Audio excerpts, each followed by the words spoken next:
or our desire. The third noble truth is cessation of suffering.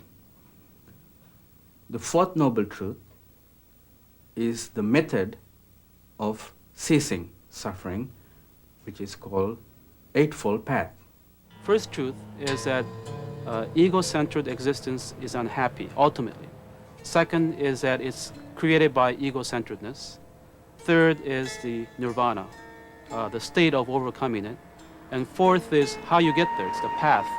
In seeking this path, Buddha rejected the Hindu caste system and addressed his teachings to people from all levels of society. He and his disciples crisscrossed the Ganges Valley, and Buddha became well known and respected. During the 3 months of the rainy monsoon season, travel was impossible, and the Buddhist monks took shelter in community life. Gradually, these communities became year-round centers and turned into the first Buddhist monasteries.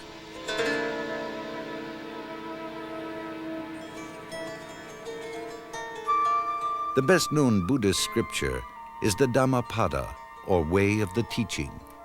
In it, Buddha said, "All that we are is the result of what we have thought. If a man speaks or acts with an impure thought, pain follows him. If he speaks or acts with a pure thought, happiness follows him, like a shadow.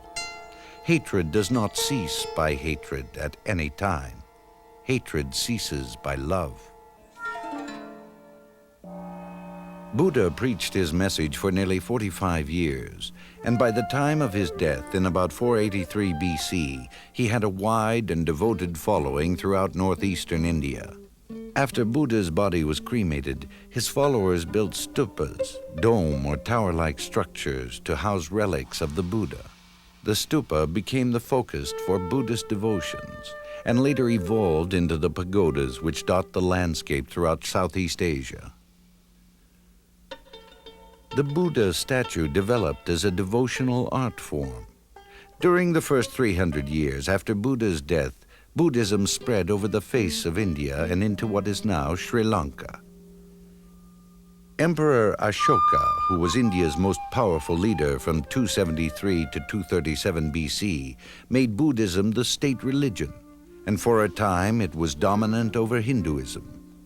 Between 100 BC and 100 AD, a division developed among Buddhists between those who favored a strict observance of Buddha's teaching and those favoring a more liberal interpretation. These are the Theravada and Mahayana schools of Buddhism. In about 150 AD, Mahayana Buddhist monks journeyed to China on trade routes from India to bring Buddhism to the Chinese people. To the south, Buddhist missionaries of the Theravada school introduced Buddhism into what are now Burma, Thailand, Cambodia, Laos, and Vietnam in Southeast Asia. From there, Buddhism spread south to Indonesia. One theme that runs common to all Mahayana is that it's more of a universal path. It's got a wider gate. Theravada is predominantly a monastic tradition, and in Mahayana, it includes everyone, lay as well as monks, and even lay people who are virtually with inferior capacities. So that it's not a matter of intelligence, but with the right frame of mind, all beings can be saved, liberated through the Mahayana path.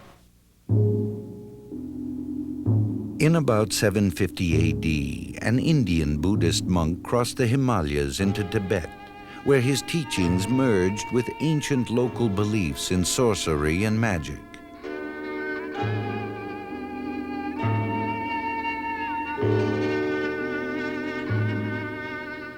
Out of this developed Tibetan Lamaism, and later a theocratic state headed by the Dalai and Panchen Lamas, who are believed to be reincarnations of Buddhist holy beings of the past.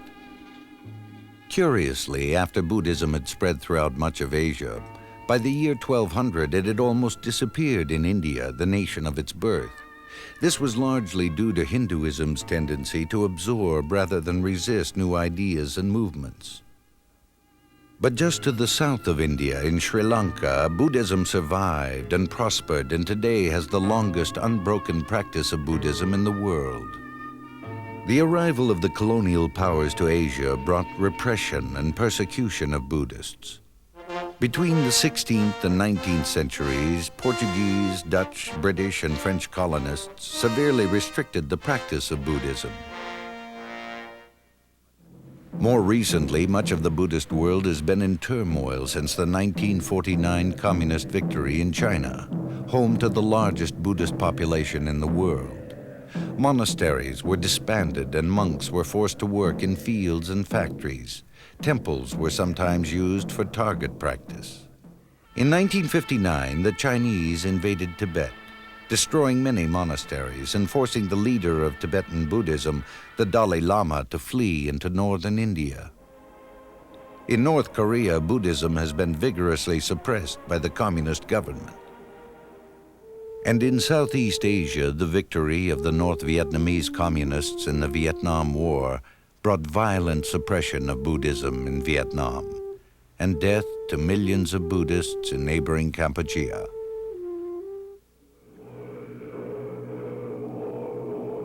In recent years, the Chinese have somewhat relaxed the suppression of religion. But in Tibet, intense persecution of Buddhists continues to this day.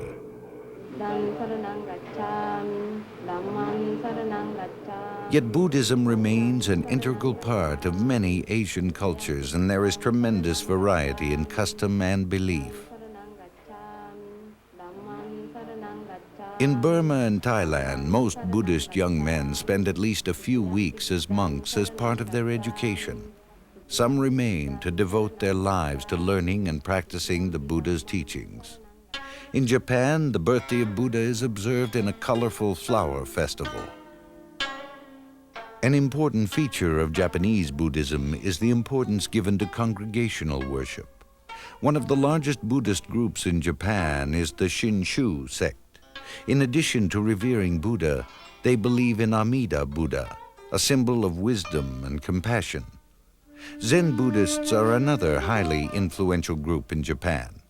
Followers of Zen believe that enlightenment comes not from the study of books, but through meditation and discipline. They seek a sudden flash of wisdom that will lead to nirvana.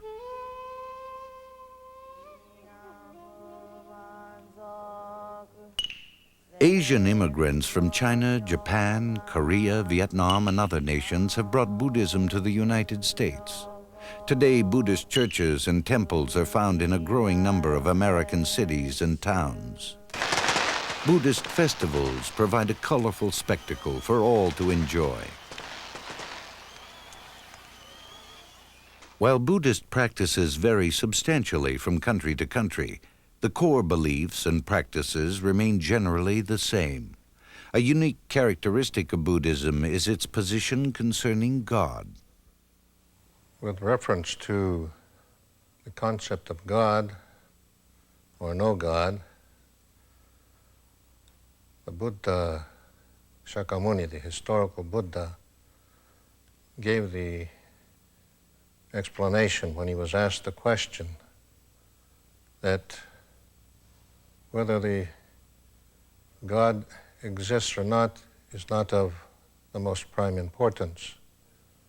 The importance is the life that we live at this moment. Problems in it, how we are to resolve it to attain our ultimate peace and contentment. So in essence, I would have to say that we as Buddhists don't delve into the problem of whether God exists or not. Since we don't talk about God, somebody may say it's not a religion. In a way, it is not a religion. It is a way of living, way of life. So you can use the knowledge that is laid down by the Buddha and live a life, what we call skillful life. In a skillful life, the skillful life is the life that you live without hurting yourself and hurting others. In advising his followers, Buddha once said, "Believe nothing merely because you have been told it, but whatsoever after examination and analysis you find to be conducive to the good, believe that doctrine and take it as your guide." Buddhism stands aloof from worldly concerns. It has no pope, no single authoritative scripture such as the Bible or Quran. Instead, Buddha emphasized individual effort rather than divine intervention as the means to enlightenment. The serenity of Buddhism has left a deep and lasting impression on the history of many nations and on the lives of a major portion of humanity. And today, more than 2,500 years since his birth, the life of Buddha continues to provide a spiritual ideal of compassion and wisdom that inspires Buddhists around the world. May all beings who live nearby, far away, short or tall, rich or poor, educated or uneducated, two-legged, four-legged, all those beings be happy and well.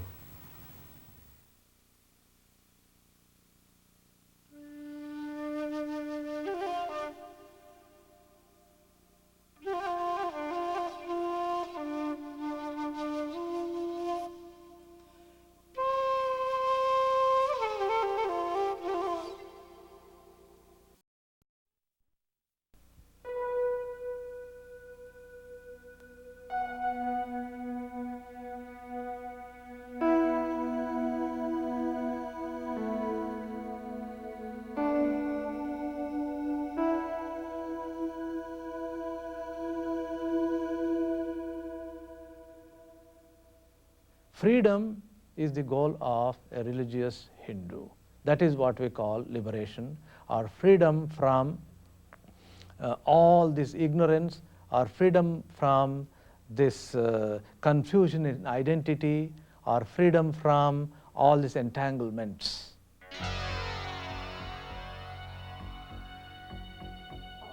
Hinduism is a religion that is simple and complex at the same time. It has one God and a multitude of gods. Some say there are as many as 330 million, all showing different aspects of the same one God. There are over 500 million Hindus in the world. Most are found in India, although there are about 750,000 Hindus in the United States. Among Hindus, there is a broad diversity in belief and practice. There are dozens, perhaps hundreds of sects, and religious texts so numerous it would take more than a lifetime to read them. The oldest elements of Hinduism stand side by side with the most modern, as though the whole history of the religion were present at once.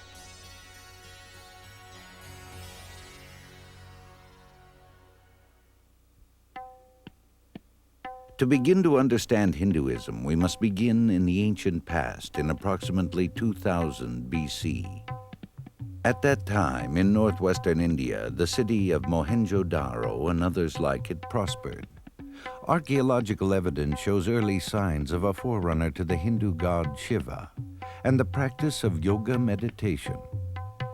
Around 1600 BC, Mohenjo-Daro probably fell to invaders from Europe and Central Asia, the Aryans. It is believed the Aryans gradually spread across northern India and mingled with the native people. Out of this culture came the Vedas. The Vedas are the sacred books of the early Hindus, and the word Veda means knowledge. It's related to the words video or vision in the other languages of in the Indo-European family. And so the sacred knowledge is the object of the Vedas, and it consists, however, of hymns which are written to the gods and the goddesses who are being prayed to in the sacrifice being the main emphasis of early Hinduism. Hinduism is also called Vedic religion because the authoritative texts of Hinduism are called Vedas. Veda means just knowledge, wisdom of God, wisdom of the world, wisdom of the individual, all are found in the Vedas. Even if there were no written records of the Vedas, they wouldn't be lost. The hymns have been passed down from father to son in an unbroken oral tradition from ancient times to the present day. After the Vedas, the Upanishads are probably the next most important Hindu scripture. The Upanishads were composed between 800 BC and 400 BC. In the Upanishads, the numerous Vedic gods are reduced to only one, Brahman. The Upanishads are the end of the Vedas. The last portions of the Vedas are very philosophical and mystical in nature, changing content from the sacrificial religion of the early Vedas and going in the direction of the search for the innermost self and the search for the supreme being of the universe. The Upanishads are the scriptures in which these searchings are recorded. The Upanishads contain three ideas important to Hinduism. The first is the idea of karma, which holds that what a person does will come back to them later in life or in a future life. Karma, first of all, has become an English word now, but it's the Sanskrit word simply for deed or action. And what it means is that every deed that you do, every action that a human person does, has an equal reaction. That means every act from our side is like sending a boomerang. The impressions are there, and the impressions will bring me the reaction. So these go on multiplying, more and more, more and more, more and more, more and more. It's a big complex. It becomes a big network of impressions in our minds. That is what we call karma. That means whatever I have sown earlier, I am getting it back. That is why in Hinduism we don't really believe in fate or something like that. Whatever I have done, it's coming back to me. The second key concept of the Upanishads is reincarnation, the idea that the soul lives on after death and is reborn in a new life. It was perceived that not all of one's good and bad actions were worked out in this one life. And so a system of rebirth or reincarnation came to be believed in, whereby one's deeds, good and bad deeds, would be repaid in a next life and a life after that, if they were not repaid in this life. We are born again and again, again and again we are born, until the goal of life is realized, or until we reach God. And that can be done in this life, or if it's not possible, another life is given, another life is given, until I become liberated. I go back to my own real home, that is my essence or God. This goes on happening. This in short is incarnation, reincarnation. The third key idea of the Upanishads is liberation, that we can escape the endless cycle of birth and death by attaining enlightenment as liberation. The idea of final salvation or of final solution, eternal salvation, came to be perceived as requiring release or liberation from this cycle of births and deaths entirely. And so you have the three ideas together, therefore, of karma, all the deeds that you do, of rebirth, either better or worse according to your deeds, and finally, though, of release or liberation, freedom entirely from both good rebirths and bad rebirths. Because even by doing 60 or 600 good rebirths, you couldn't get out of the entire system, you'd just get higher. And conversely, by doing bad deeds, you'd get lower. But the idea of salvation or release or freedom came to embody the notion, I have to get out of this whole system.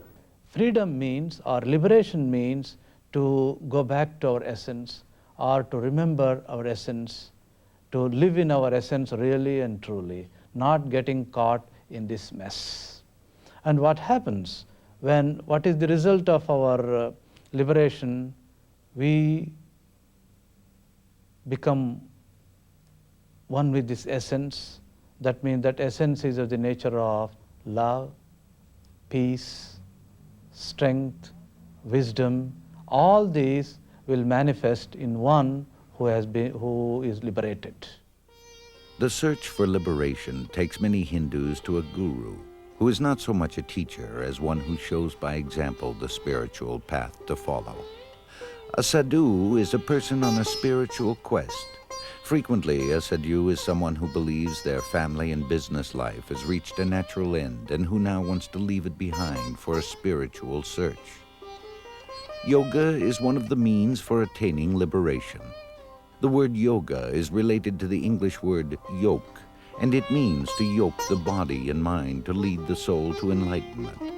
Most Westerners think of yoga as the physical discipline of Hatha Yoga that teaches control of the body. But in addition to Hatha Yoga, there are 4 other major schools of yoga. Karma Yoga is the yoga of performing right action. Jnana Yoga is the yoga of knowledge. Bhakti Yoga is the yoga of devotion to God. Raja Yoga, the crown of yoga, is the science of meditation. The aim of meditation is to experience the true nature of the soul, which puts the meditator in contact with God. The best known and most beloved text of Hinduism is in the Bhagavad Gita, the Song of the Lord. In the Bhagavad Gita, the god Krishna appears to Arjuna, who is fighting a battle against an enemy army which includes several of his relatives.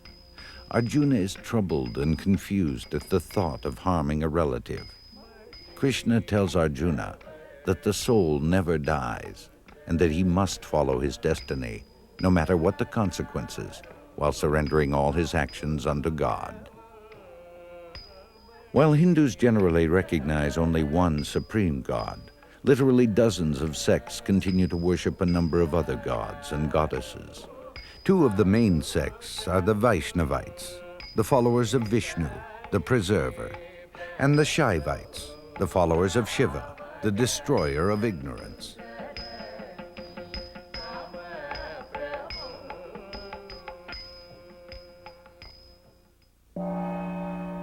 In the 6th century BC, partly in reaction against the complexity of Hinduism, Gautama Buddha proposed a new and comparatively simple doctrine, and for a while at least, Buddhism was dominant over Hinduism. The Western world's first contact with Hinduism came in the year 326 BC, when the Greek conqueror Alexander the Great reached India's borders. Alexander helped to establish links between East and West that contributed to the growth of trade and influenced the development of Indian art. In 52 AD, St. Thomas, a Christian missionary, is believed to have arrived in Kerala, India, and today there is still a strong Christian influence there and in some other parts of India. But neither the world conqueror Alexander nor Christianity had much impact on the vast Indian subcontinent. Buddhism, too, ultimately failed to fully penetrate Indian life. A major reason is that Hinduism has always shown a remarkable capacity to absorb new ideas. Rather than fighting Buddhism, Hinduism gradually absorbed it by revering Buddha as an incarnation of God and by adopting some of his ideas. In the 8th century, Islam made its first appearance in India. And by the 12th century, Islamic armies had defeated the divided Hindu kingdoms and established the Sultanate of Delhi. Art and literature flourished under the Muslims, and European visitors were amazed at the splendor of their court.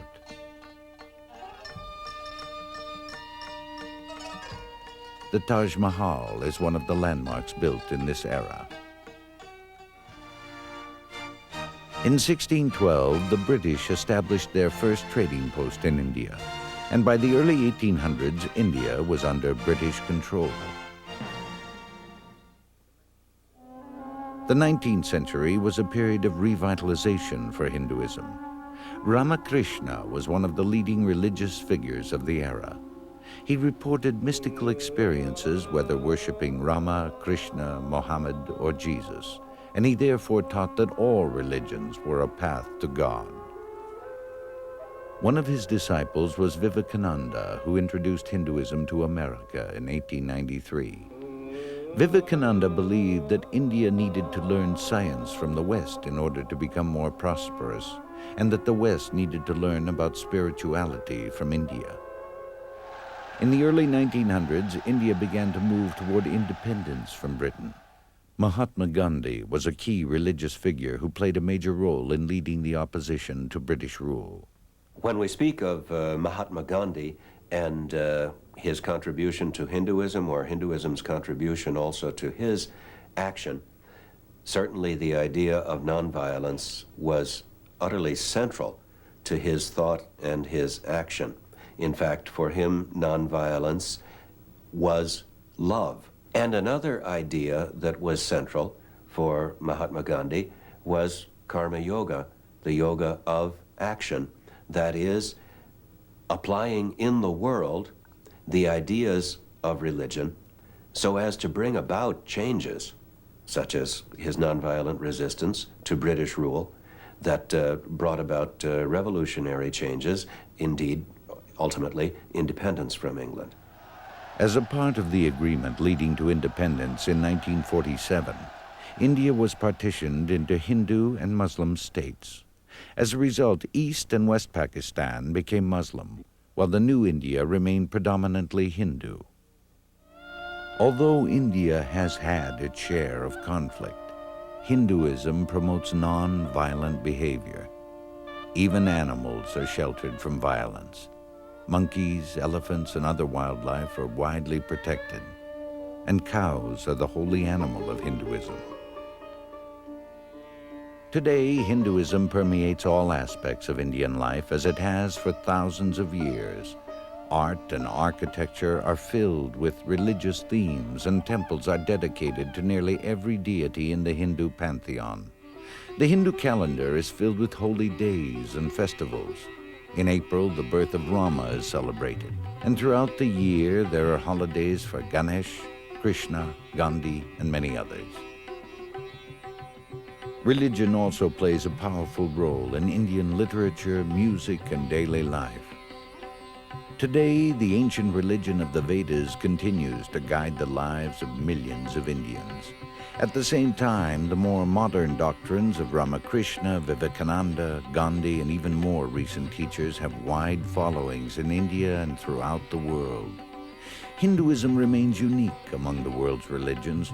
It has no established dogma, no single right way. Hinduism accepts, even celebrates, diversity of belief. And after 4,000 years, its power to inspire its people toward God is alive and strong.